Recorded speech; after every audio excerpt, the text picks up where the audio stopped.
Do you ever feel like there's an invisible force sabotaging your best efforts? You set ambitious goals, you make plans, you even start taking action, but then something pulls you off track. It's not laziness, it's not lack of motivation, it's something deeper, something that hijacks your mind when you least expect it. I'm talking about lust. And before you click away, hear me out. This isn't another guilt trip.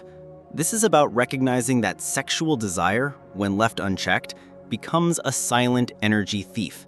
It drains the very force you need to build the life you actually want. What if mastering this one challenge could unlock unstoppable focus and drive? Here's something most men won't admit. We're living in an era where our most primal drives are being weaponized against our highest ambitions. Every app, every advertisement, every piece of content is designed to capture and redirect our sexual energy away from what we're trying to build. And the cost? It's not just about feeling guilty after a moment of weakness. It's about the slow, steady drain of the very energy that separates achievers from dreamers. Think about the most successful men you know, the entrepreneurs, the athletes, the leaders. They all share one thing: the ability to channel their vital energy toward their mission instead of letting it leak away through distractions.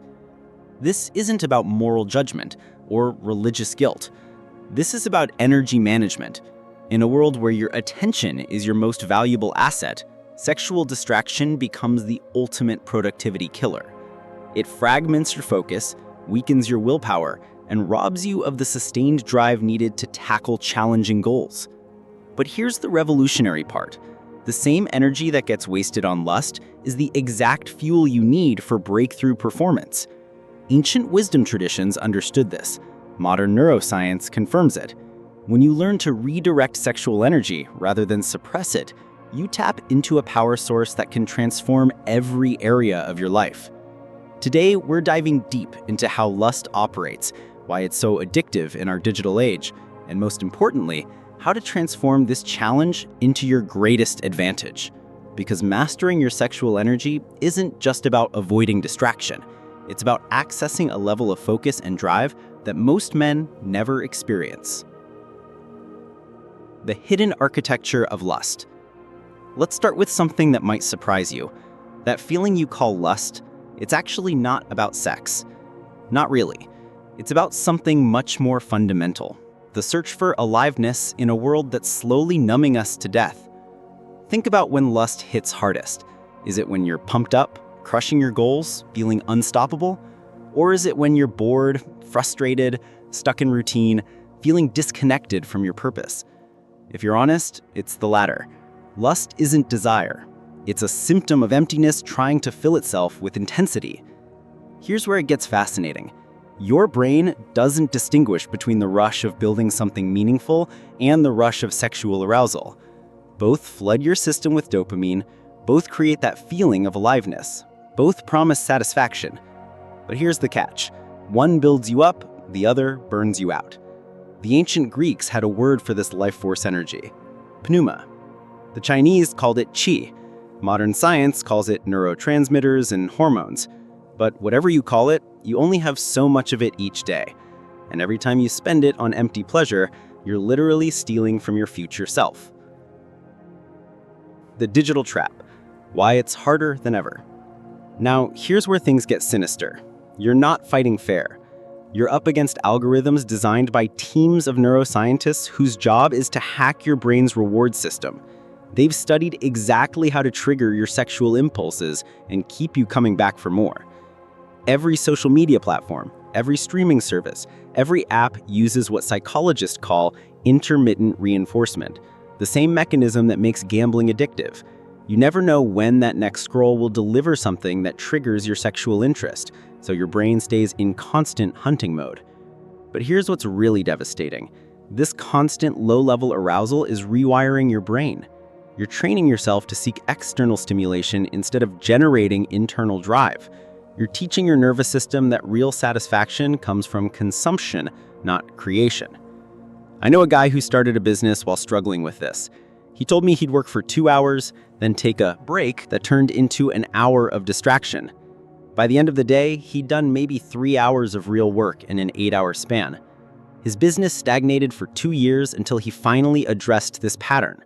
Once he did, he scaled to 6 figures in 8 months. Same guy, same skills, but now he had access to his full energy. The energy economics of desire. Here's something most people don't understand. Sexual energy is creative energy. They're not separate forces competing for your attention. They're the same force expressing itself differently. Think about it this way. Have you ever noticed how horny you get when you're procrastinating on something important? That's not coincidence. Your creative energy is looking for an outlet, and if you won't give it one through meaningful work, it'll find one through sexual fantasy. But when you learn to recognize this pattern, something magical happens. You can literally feel the energy shift. Instead of letting it dissipate through distraction, you can channel it directly into your projects. Writers call this transmutation. Athletes call it being in the zone. Entrepreneurs call it flow state. The physicist Nikola Tesla was celibate his entire adult life, claiming his sexual energy fueled his inventions. The artist Michelangelo redirected his passion into his art. Steve Jobs talked about the connection between creative drive and sexual drive. These weren't repressed men. These were men who understood energy economics. When you waste sexual energy, you're not just losing a few minutes. You're depleting your willpower, fragmenting your focus, and robbing you of the sustained drive needed to tackle challenging goals. But when you conserve and redirect that energy, you tap into what feels like a superpower. The momentum factor. Here's where this gets personal. I want you to think about the last time you were truly on fire with a project. Remember that feeling? Everything clicked. Ideas flowed. You lost track of time. You felt unstoppable. Now, think about what broke that momentum. I'll bet 9 times out of 10, it wasn't a major crisis or external force. It was something small, a moment of boredom, a wandering mind, a quick break that became a long distraction. Momentum is everything in achievement, and lust is momentum's kryptonite. Not because the act itself takes so much time, but because it fragments your mental state. It takes you from builder mode to consumer mode, from creator to passive observer. But here's the flip side. When you protect your momentum by redirecting sexual energy into productive energy, you enter what I call compound focus. Each hour of concentrated work makes the next hour easier. Each small win builds hunger for the next challenge.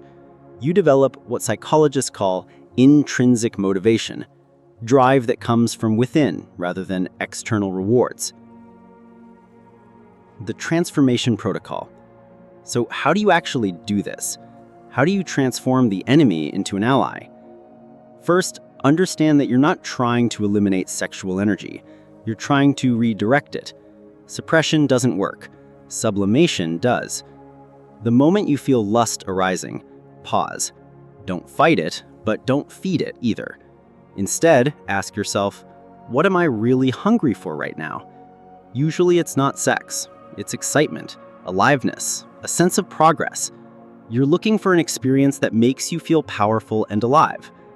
Now comes the key.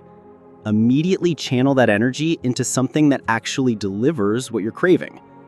Jump into your most challenging project. Write that difficult email. Make that call you've been avoiding. Hit the gym harder than usual.